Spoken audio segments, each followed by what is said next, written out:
The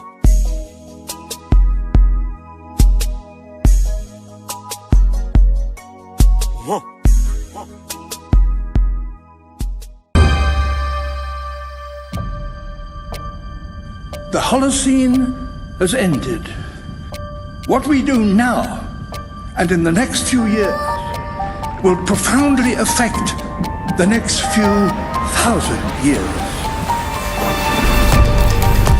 The only conditions modern humans have ever known so far are changing, and changing fast. Nothing stays the same on this planet. Everything changes. The Earth is going into one of these jumps, and you don't know what is going to be on the other side of those jumps. The Earth is always jumping.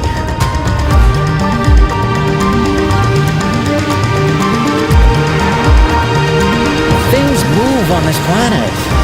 Things are not still. Everything is turning.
As it begins to run out of fuel, the sun won't simply fade away to nothing. Its core will collapse, and the extra heat this generates will cause its outer layers to expand.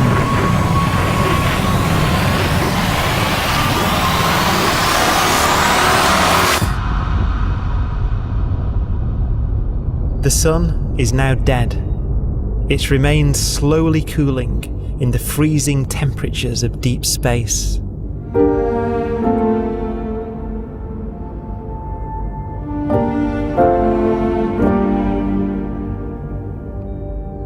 The fate of the sun is the same as for all stars.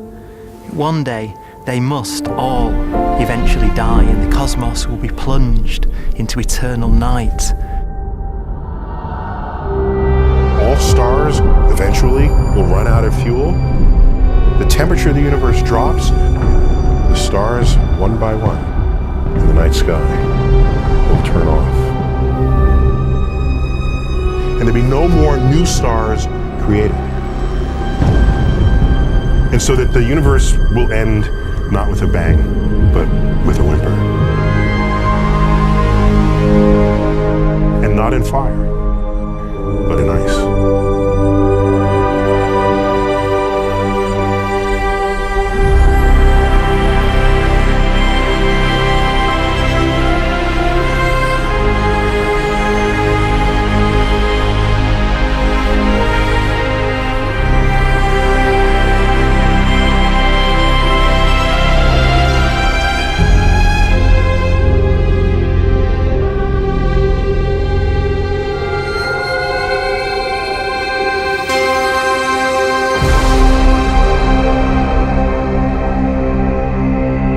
With no fuel left to burn, a white dwarf's faint glow comes from the last residual heat from its extinguished furnace.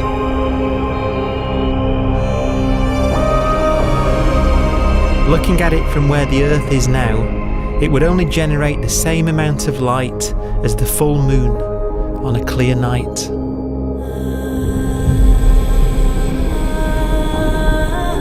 The faint glow of white dwarfs will provide the only illumination in a dark and empty void littered with dead stars and black holes.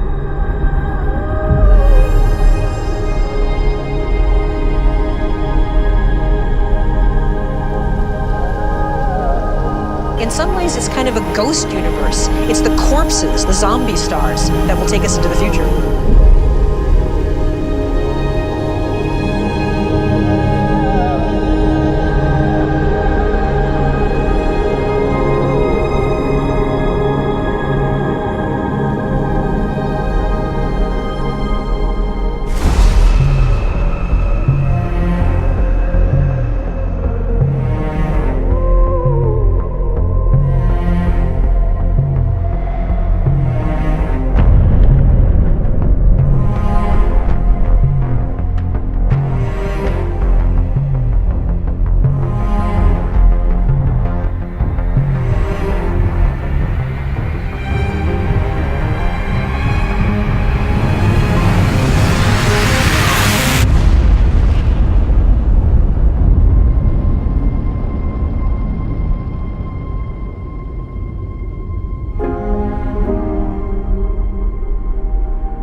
A black dwarf will be the final fate of those last stars.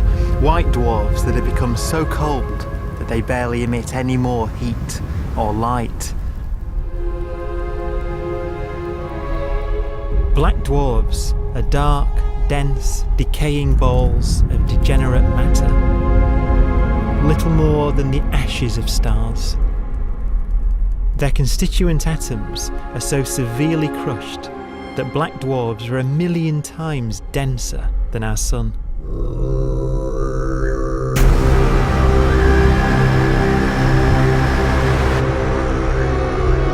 Stars take so long to reach this point. We believe there are currently no black dwarfs in the universe.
We have a pace of life that's based on really the energy available to us now.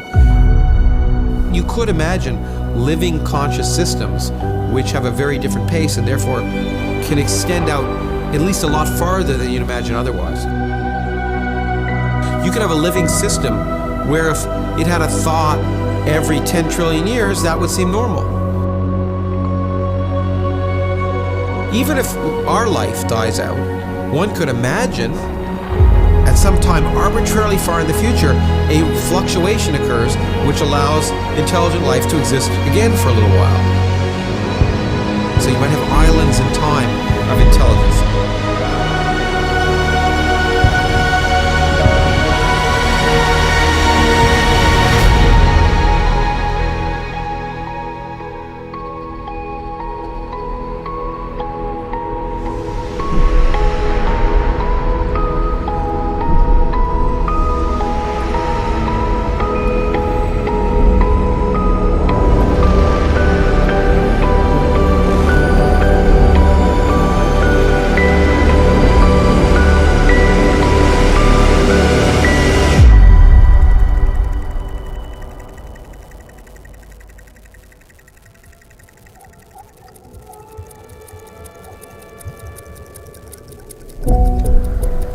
proton, one of the fundamental building blocks of atomic matter, of what makes us up, can just spontaneously fall apart.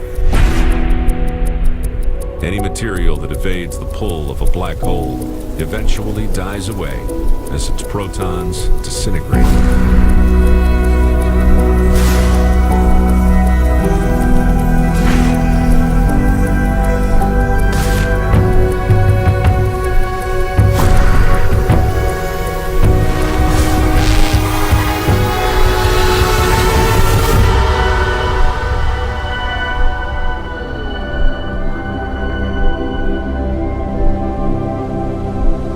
The matter inside black dwarfs, the last matter in the universe, will eventually evaporate away and be carried off into the void as radiation, leaving absolutely nothing behind.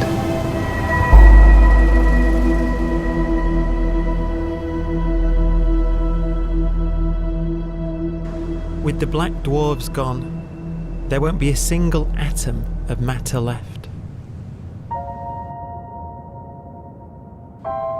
All that will remain of our once rich cosmos will be particles of light and black holes.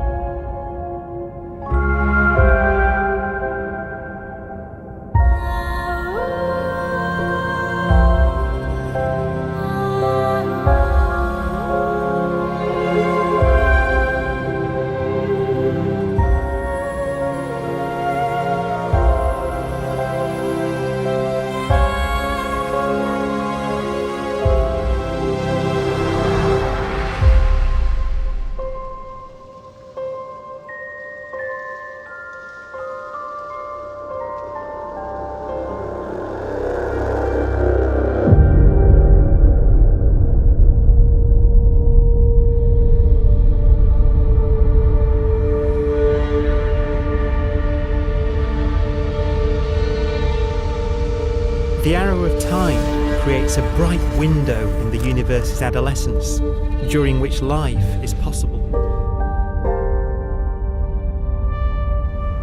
But it's a window that doesn't stay open for long. As a fraction of the lifespan of the universe, as measured from its beginning to the evaporation of the last black hole, life, as we know it, is only possible for 1,000th of a billion billionth billion billionth of a percent.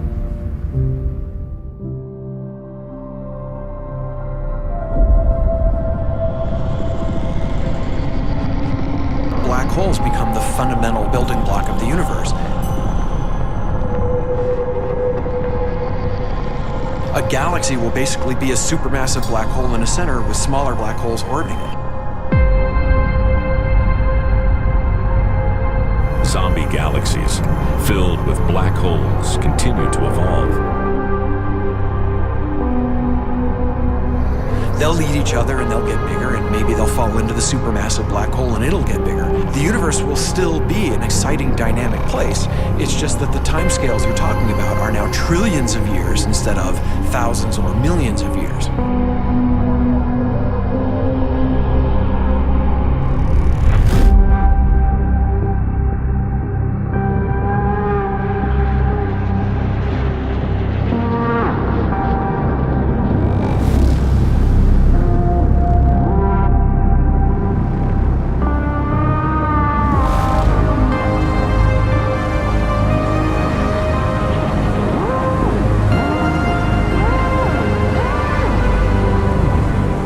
Black holes can bang on space-time like mallets on a drum.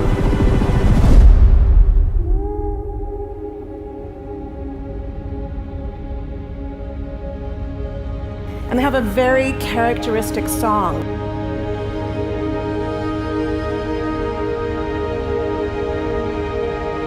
Imagine two black holes that have lived a long life together.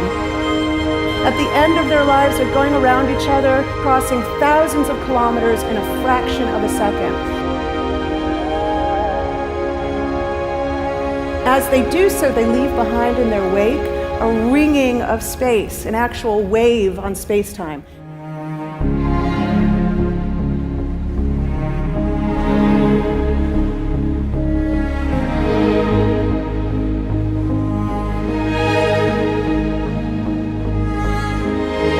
Space squeezes and stretches as it emanates out from these black holes banging on the universe. Those are the gravitational waves. They're literally the sounds of space ringing. And they will travel out from these black holes at the speed of light as they ring down and coalesce to one spinning, quiet black hole.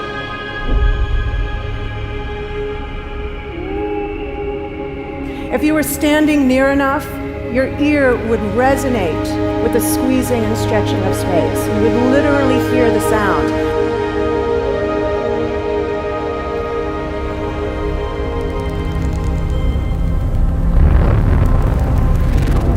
Imagine a lighter black hole falling into a very heavy black hole. The sound you're hearing is a light black hole banging on space each time it gets close.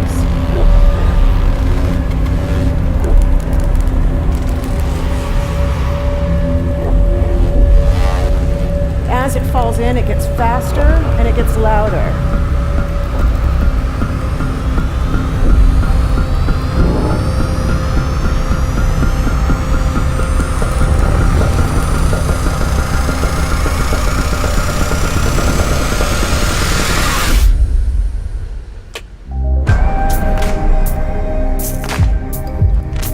Scientists used to think black holes were immortal, but even these will one day die.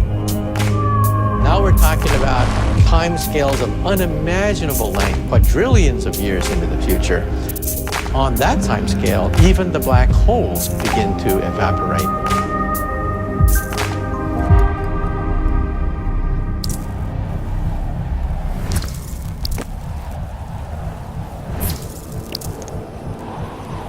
According to quantum mechanics, space is filled with virtual particles, antiparticles, that are constantly materializing in pairs, separating, coming together again, and annihilating each other.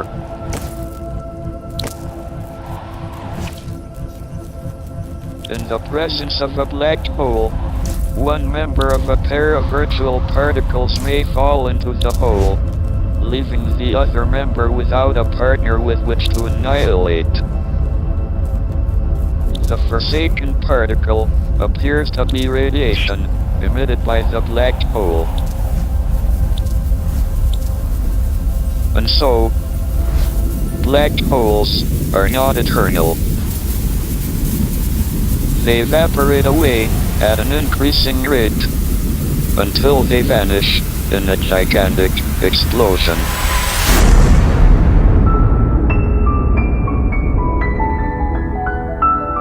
Quantum mechanics has allowed particles and radiation to escape from the ultimate prison, a black hole.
Philosophers and poets have asked the question, will the world end in fire or ice?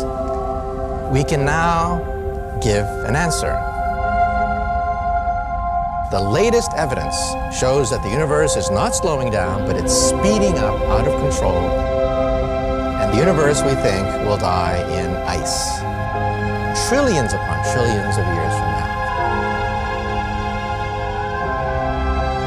Empty space itself has energy. In every little cubic centimeter of space, whether or not there's stuff, whether or not there's particles, matter, radiation, or whatever, there is still energy, even in the space itself.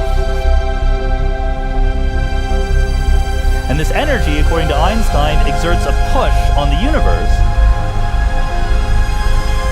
What is the weird stuff that's accelerating the universe? We call it dark energy. And this stuff is the dominant stuff of the universe. Almost 3/4 of the matter-energy content of the universe is this dark energy. And we don't know what it is. Dark energy, unlike matter or radiation, does not dilute away as the universe expands. This has crucial implications for what the universe is going to do in the future. So what will be the future of the universe? Well, if the dark energy remains dominant and repulsive, the universe will expand forever.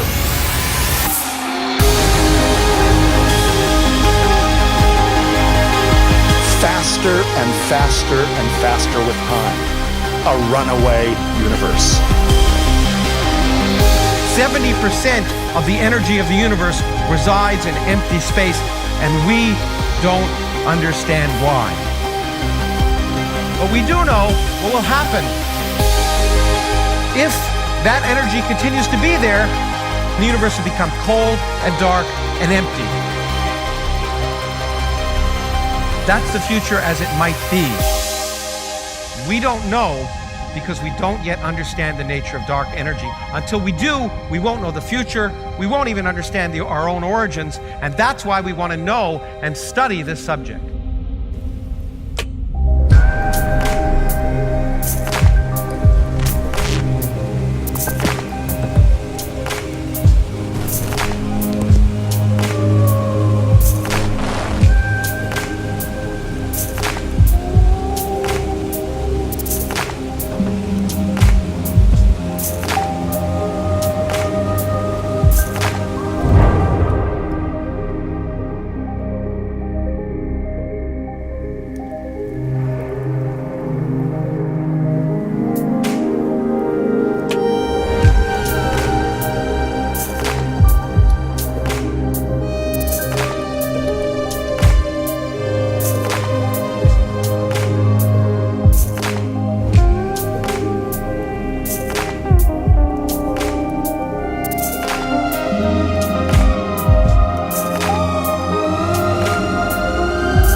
Forecast does seem to be for an ever colder, ever emptier universe.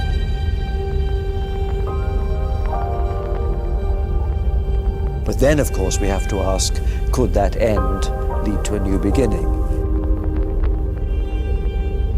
And there are ideas whereby what actually is the end of our universe could in some sense be linked to the beginning of a new one.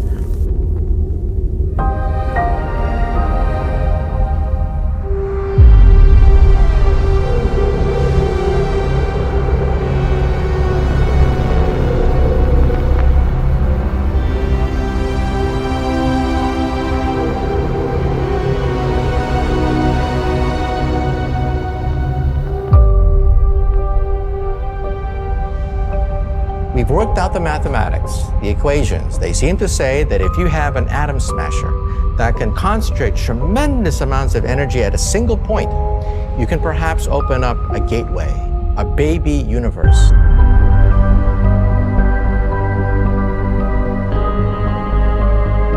Facing the death of everything there is, this perhaps is their only possibility of escape.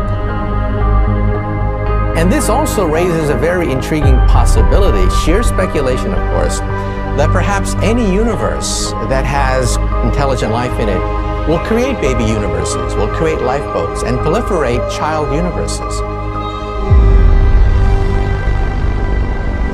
So an evolution may take among universes in the multiverse. Survival of the fittest may take place. So those universes which do not have intelligent life are infertile. They have no children. But those universes that have mild temperatures, stars like us, would create civilizations that could open up child universes, and they would then proliferate.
After an unimaginable length of time, even the black holes will have evaporated, and the universe will be nothing but a sea of photons gradually tending towards the same temperature as the expansion of the universe cools them towards absolute zero.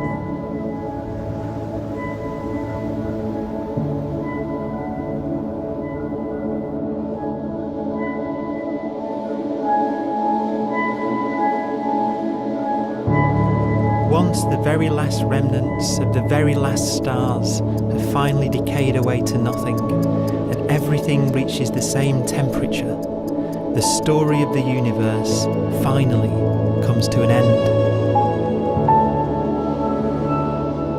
For the first time in its life, the universe will be permanent and unchanging.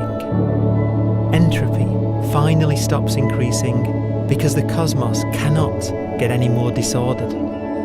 Nothing happens. Whoa.